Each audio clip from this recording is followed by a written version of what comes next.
2019년에 그 DLF 사태도 그렇고 2021년 사모펀드 그리고 이번에 홍콩 ELS까지 이렇게 좀 계속해서 대규모 분쟁 사태가 반복되는 근본적인 이유는 어디에 있다고 보십니까? 사실은 이게 은행에서 예. 판매를 해서 보통 문제가 된다고 생각을 하고요. 은행을 찾아오시는 보통 금융 소비자분들은 저위험, 그러니까 투자에 대해서 위험을 적극적으로 고려하지 않고, 그러니까 위험이 낮은 상품들을 주로 추구하는데 예. 이런 파생 상품 같은 일부 중위험 상품들을 저위험 상품인 것처럼 소개를 하면서 문제가 된다라고 보시면 될 것 같고요. 이 핵심에는 보통 봤을 때 이것들이 금리가 고정돼 있다라는 인식을 줄 수가 있는 상품들이라고 보시면 될 것 같습니다.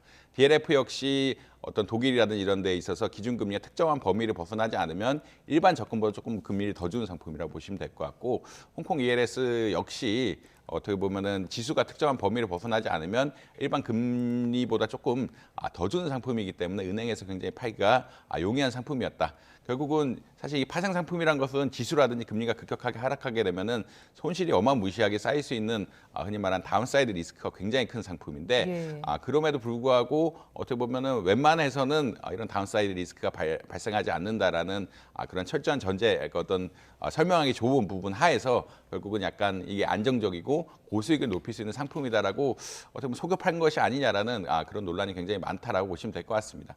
사실 주식 같은 것들이 훨씬 이 상품은 위험한 상품이긴 하거든요. 예. 같은 지수를 투자하더라도 결국은 지수가 하락하면은 그만큼 손실이 있긴 한데, 주식 같은 경우는 소비자들이 인식이 굉장히 명확합니다. 주식이 오르면 내가 수익을 얻고 주식이 떨어지면 손해를 입는다는 이런 굉장히 명확한 사실하에서 투자를 하기 때문에 이런 예. 문제들이 거의 발생을 하지 않는데, 결국은 이런 사태들이 거의 발생하는 이유는 은행에서 판매했을 때 문제가 되고, 은행에서 이것들을 어떤 금리 고정형 상품처럼 금리가 웬만해서는 변하지 않는다. 과거 경험을 봤을 때 금리가 거의 고정적이다라는 상품으로 판매를 하기 때문에 문제가 되었다라고 보시면 될 것 같습니다.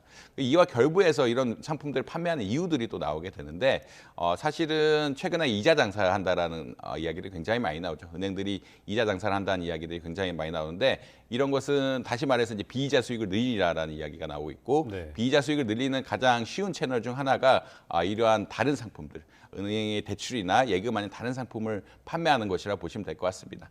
특히 이러한 파생 상품을 팔 때는 은행들이 가져가는 수수료가 굉장히 많거든요. 예. 아무래도 이제 주식형 상품 같은 경우에는 그냥 운용을 하기 때문에 보통 일반적 수수료가 작고 은행이 가져가는 수수료가 많지 않은데, 이런 파생 상품들은 증권사에서 적극적으로 해지를 하면서 이런 다른 상품들이고, 이에 따라서 은행이 가져가는 수수료도 굉장히 많기 때문에 비이자 수익을 올리기에 굉장히 좋은 상품이었다.